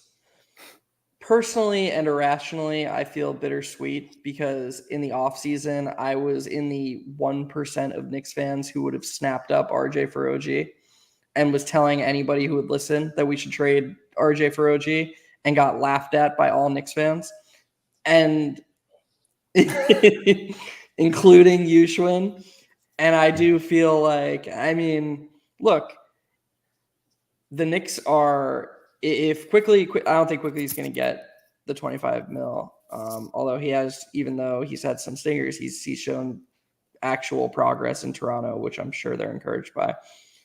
I just think he's probably going to get, 20, whatever. But even if he gets 25, the Knicks are going to be paying Deuce McBride half of Quickly's yearly contract for 3 seasons. So it's like you could make the argument that, I mean, not make the argument, it's pretty inarguable actually that per dollar Deuce is the more valuable player than Quickly on his next contract. That's just the nature of guys, of non-all-star players getting large amounts of money. That's going to be the case.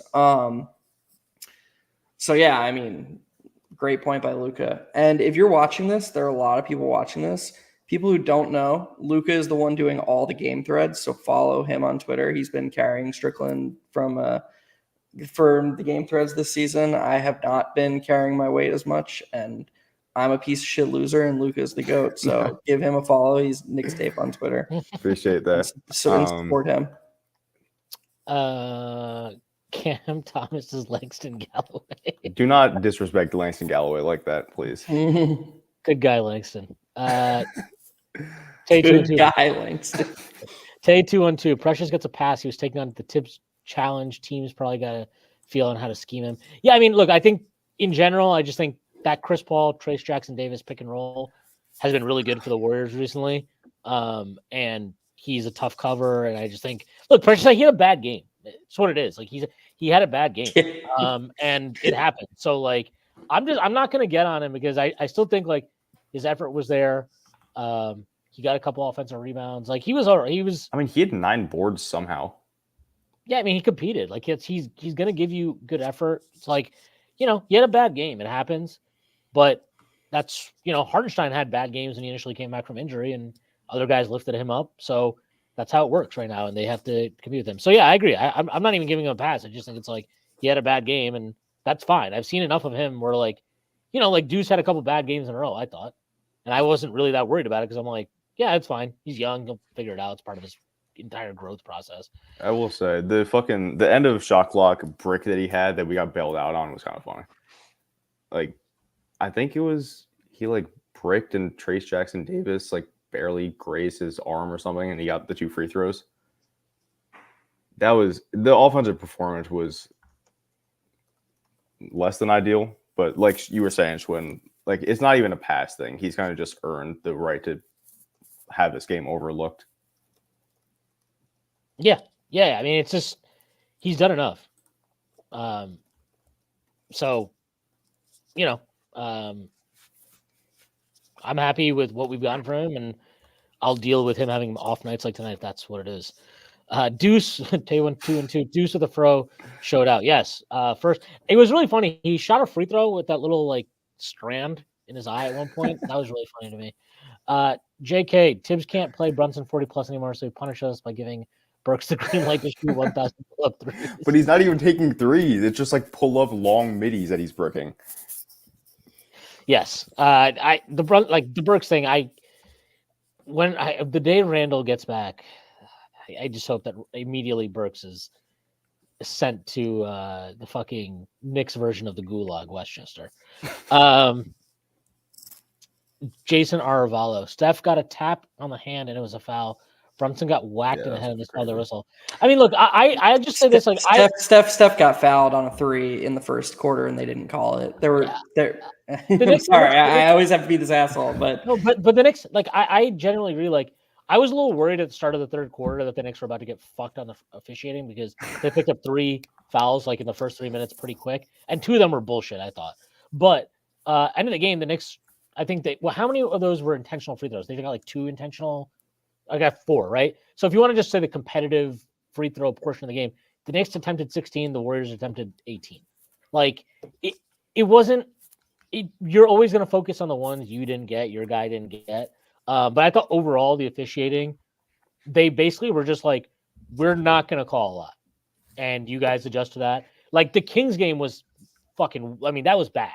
The discrepancy was bad, and the Knicks overcame that.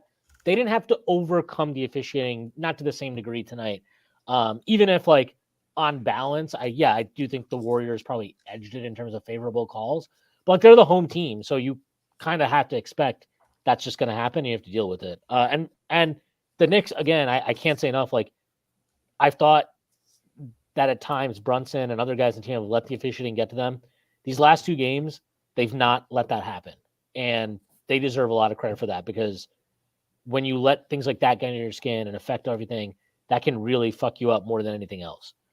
And also, I want to emphasize what Schwinn was saying earlier, like about, he brought up Pop and Tim Duncan, and one of the things Pop talked a lot about was how, like, if I can yell at Tim Duncan in practice and Tim Duncan will take it and he'll take the coaching.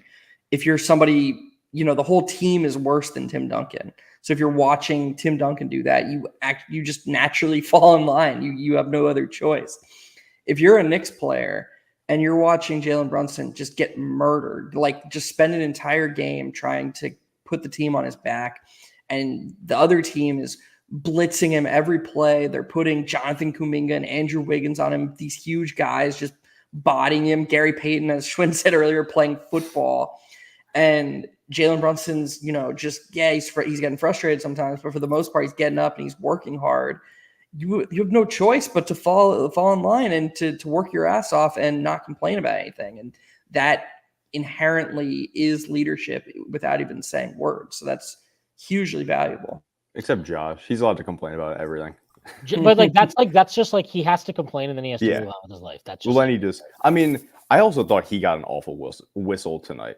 He was getting clobbered. He had a bigger complaint than anybody. Takes. Josh Hart getting a bad whistle is just like funny though. No, I know it's ironic. He's creating no advantage. Like, no, you're right. I agree. He was getting hit. And the one him and Draymond were joking about, they called a shot clock violation on the Knicks when it clearly hit the rim, and Josh Hart was like looking around. He was like, "Wait, that hit the rim, right?" Like he was, yeah.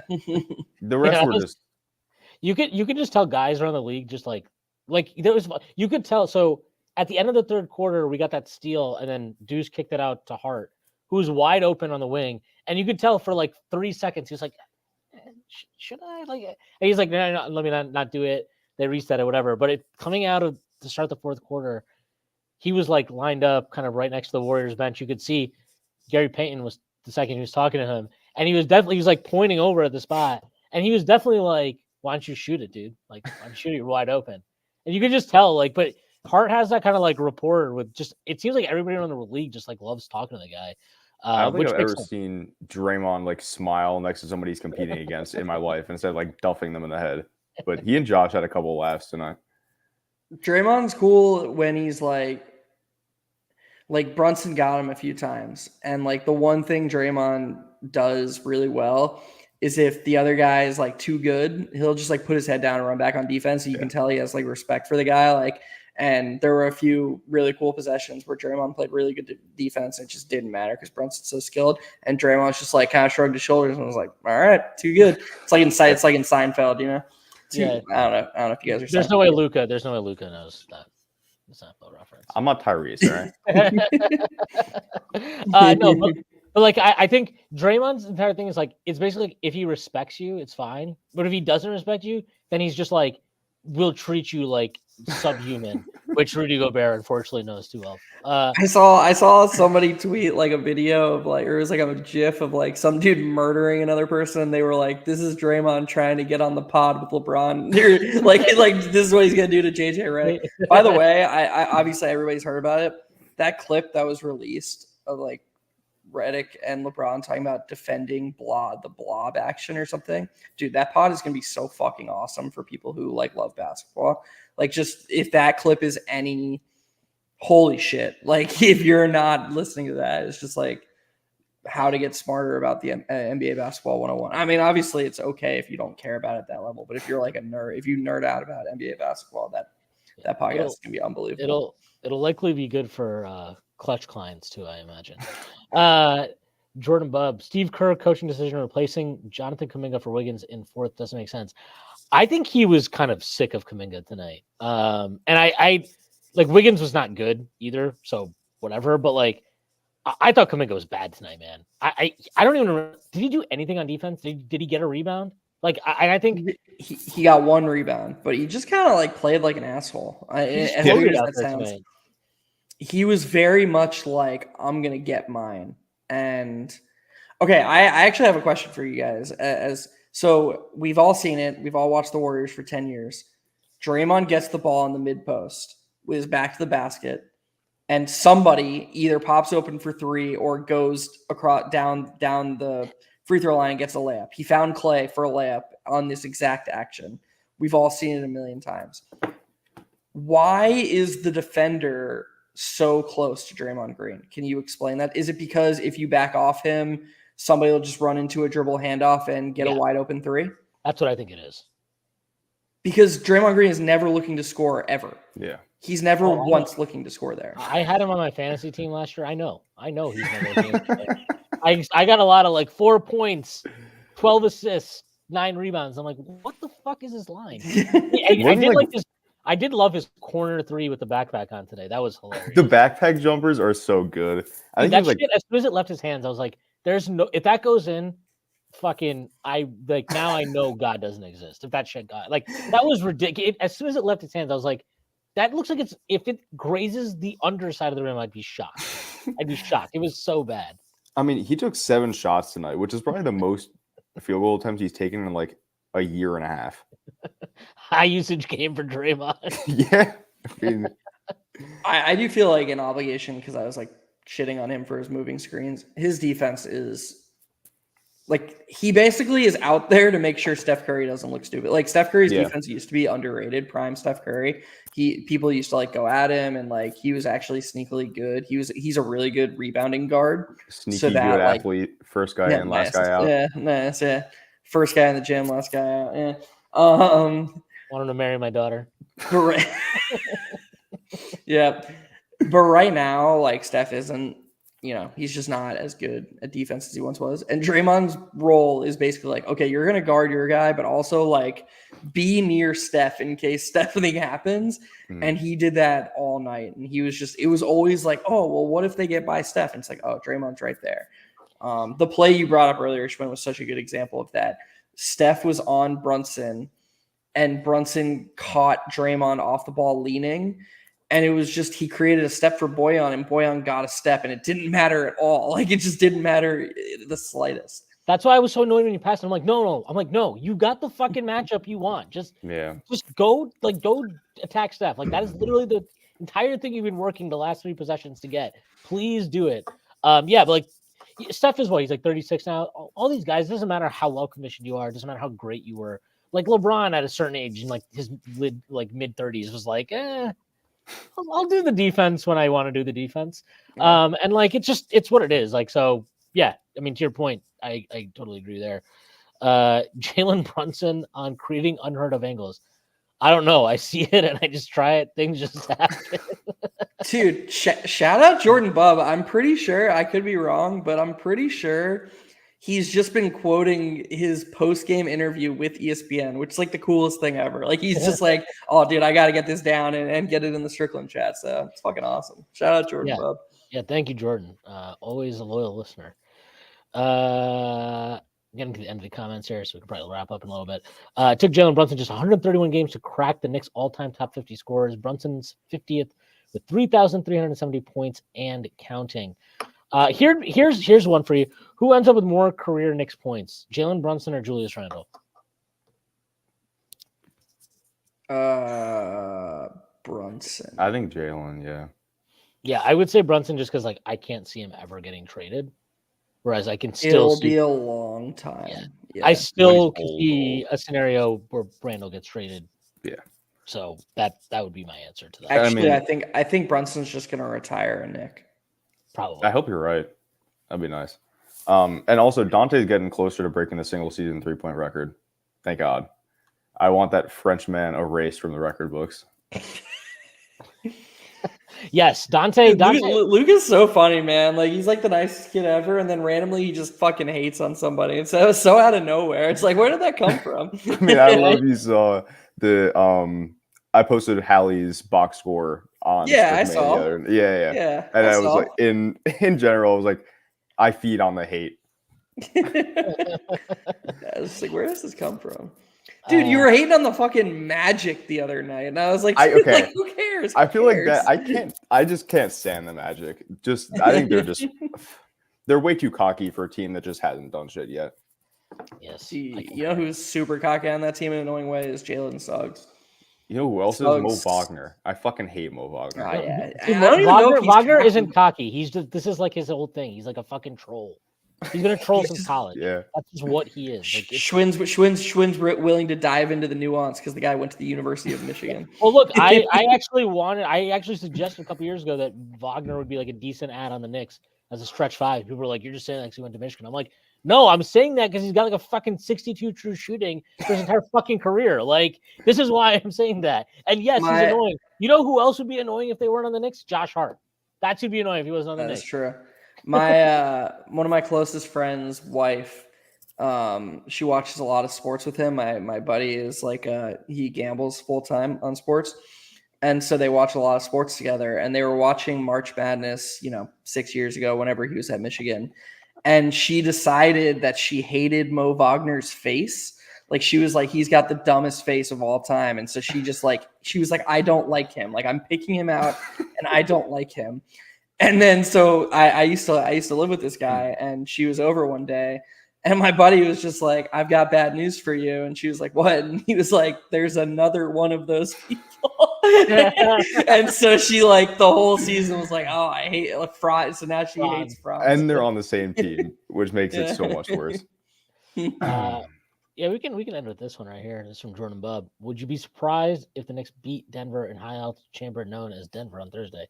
Yeah, I'd be shocked if they won. If they won this game, like I would probably not have any words to say. If they won that game, that would be their best win. And I'm not even joking when I say this. That'd be like their best regular season win since they clinched the division at OKC in 2013. That would be their best regular season win since then. I mean, no OG. What about at Boston last year? I mean, that was a great win, but like the totality of like going on a West Coast trip undefeated, shorthanded at that. Yeah. I mean, and I know they were shorthanded against Boston, but like there's a difference between we were missing Jalen Brunson versus we're missing Randall, we're missing OG, we're missing Mitchell Robinson. Like we were missing, I mean, that's 3 starters effectively. Yeah. 2.5, let's call it. It's a game that sticks out a lot to me, and I have no idea why, but just a game that just like I remember feeling like was epic was the We Here season. I forget which game it was on the win streak when they beat Dallas in Dallas. Oh yeah. The Julius Terminator game? Julius went nuts. Yeah. Was that their 9th? Was that 9? Was that 4-9 in a row? No, that was not. That was for 7 because then we beat Pelicans. I think we beat the Pelicans and we beat the Raptors to wrap up the 9-gamer because the Raptors game was the RJ game clincher in the corner. Yeah, and then we lost to the Suns going for 10. Mm-hmm. So that's how you know we just can't get 10 for some reason. Yeah, that's how you know none of us have lives. We just remembered win streak from 3 years ago in the We Here season. We're like, how many people? Is it just Randall's on the team? Burks has managed to come back on the team. Yeah, I mean, does the spirit of Taj count still? Spirit of Taj. Mitch is in spirit on the team right now. Hopefully he's back soon. We'll see. All right, let's actually close this. OG, obviously, we get the news that he's had a flare up. Sent back to New York. MRI is clean, which is good news. I mean, I don't really know what there is to make of this, and like, I just will continue to reiterate, like, I don't really have an opinion on this because I'm not a fucking doctor, and I really don't. I don't know. Obviously, I hope he's back, but but you can at least admit, Schwinn, like now that the dust is cleared, you can at least admit that it was silly in the moment. They're double-digit favorites and up double digits, and the dude is out there dangling his arm around. Like, come on. I won't agree with this because I don't think none of us actually knows if the medical staff is literally looking at it and they have an expectation of like, hey, there's a pot. Like when this guy comes back from surgery, he's gonna have these moments where his elbow is gonna feel fucking weird. He's gonna like that's just what he's gonna deal with. Like I don't think we know this. Like this is like Cleveland, right? They brought back Donovan Mitchell after his PRP fucking shot. He played a couple games and he's like, oh, doesn't feel right. And then now he's sitting again. Like, does that mean their medical staff was wrong? I don't think so. I think it's like these things are touch and go and you have to adjust for it as it comes. And like I'll put it this way. If he had sat in that second half against Portland, do I think that now magically he would have played tonight and his elbow would have been good? I don't know. I don't think so. Like, I don't think we know that. I don't think. But you also think it's possible that exasperated the injury? I kind of don't. I genuinely do not know. And I don't think I'm qualified to say. If people have that opinion, that's fine. I just think it's a bit much when it's like, when I see comments of like they're committing medical malpractice and like, come on, dude. Like we need to stop it. We need to stop acknowledging these fucking extremists. But I'm saying like this, but like if my actual opinion is like, I don't know. I trust the medical staff to make reasonable medical assessments. And I don't particularly think I have a reason to doubt them. And I think they've handled a lot of stuff pretty well. Like Hartenstein's minutes limit. I mean, tonight I was like, can we just extend him for like 35 minutes? Yeah. Like I felt the same way. They've done well with Hartenstein. The Brunson thing, he's clearly like capped right now, like something around like 35, 36 minutes. And you know Tibs is like dying. Every time that bench unit's out there and they miss like 2 shots, you know Tibs is like fucking itching to like get him back out there. Like I think they have earned enough of benefit of the doubt. Where like, do I know they're perfect? No. Is it possible that he exacerbated it? Sure. Is it possible that like they've been better off sitting him? Absolutely. But like, I think it's also possible that I'll tell you this. I'll put it this way. I think maybe they're learning, right? Because I think if you ask players, 95% of players, if the medical assessment is like, hey, like everything we're seeing says the guy should be okay, and you ask the guy, hey, are you good? Can you play? Everything good? Julius Randle, you ask Julius Randle, are you good? And he says, yeah, I'm good. You move on with your life, right? Okay, great. Julius is fine. Maybe OG is somebody who's like, are you good? Can you play? And he's like, yeah, I'm good to go. And maybe now as a medical staff, you're like, all right, well, yeah, that's cool. But like, why don't you sit out this game? Like it can be like that. Like different guys have different pain thresholds. Their bodies react to things different ways. Like it's obvious just looking at OG Anunoby's track record, he's probably somebody that they need to have a more disciplined plan with in general. Forgetting just like this one incident. Like what? I think he's played 47, 48, 63 or something last year, maybe 67. He hasn't played more than 40. 70. Yeah, and he's played 44 again this year. So to me, this is something where like they seriously probably need to sit down. And I'm assuming they keep him. By the way, shout out to OG for lowering his contract demands. Thank you, OG. But like this is and I'm being serious. Like this is probably something they need to really sit down and be like, all right, this is what this guy is. How can we get him through a season without him randomly missing like 15 games here or whatever? Is that something they can even feasibly do? I don't know.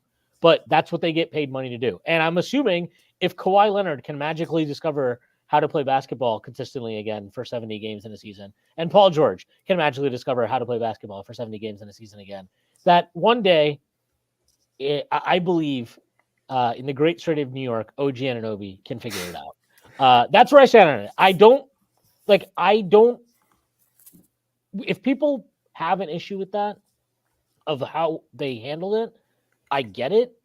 I just personally I don't feel that way because I don't feel I have the overall information to make that judgment. And I don't think it's a case of like, to me, it's not the same thing as like somebody hobbling around on a sprained ankle, clearly unable to move. I don't know. Maybe that's wrong. I think our two areas of disagreement here. Well, one main area is, and this is just probably my issue, but the way I view things is just from an EV standpoint. Like OG almost didn't matter in that game. Like the Knicks were probably going to win regardless, and so I would always err on the side of caution when that, like the second OG is. That's just how I would view things. That I'm not saying I'm right, and so to me.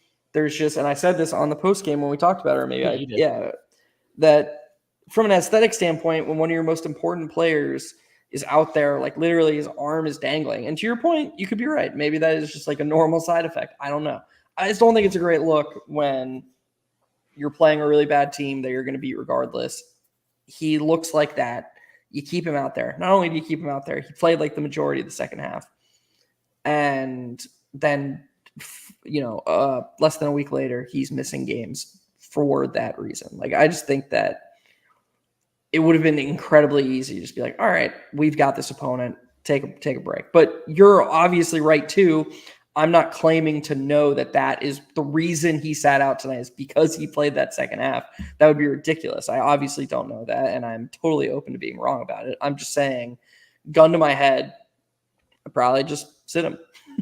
Yeah, fair enough. All right, good place to end it.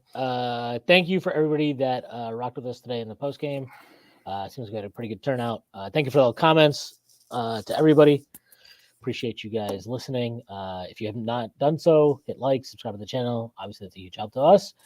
Thanks, Brian Benjamin, for the super chat. Yes, thank you, Brian Benjamin, for the super chat. Luca, anything you want to plug before you get out of here? Hopefully we'll have a game thread up tomorrow.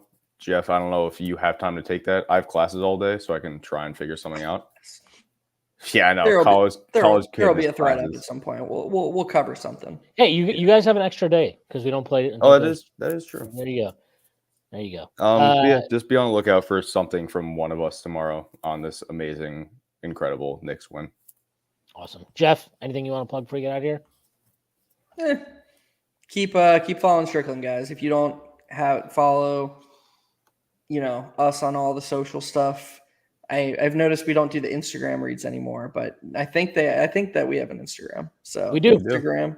We've Shout got out Zach for Patreon. You keeping guys that can alive. get in on the great Discord chats that people that you can hear Schwinn rave and get mad at people in the Discord. So Yeah, it's good. It's very good. It's fun. it's a great experience. Yeah, it's definitely a great experience. Everybody Anything Strickland related, give us. We appreciate everything everyone does. Yes. For us. I'm going to plug. I guess I'll just plug. I obviously dropped the pod with James today. That recap that was kind of like you talked about the Sacramento game, talked about who the Knicks might trade for the summer, and I also was able to jump on Takes from Rami's Bozos. So if you're subscribed to the $6 tier, you can listen to that. I jumped on with Drew and Zach, so check that out. All right. Aside from that, thank you to our sponsors, Bet Online and Cut. That wraps up our show for today. And thank you again for everybody that was in the comments. Really, really appreciate all your guys' support. Everybody have a great night. And we'll be back Thursday night after the Nuggets game.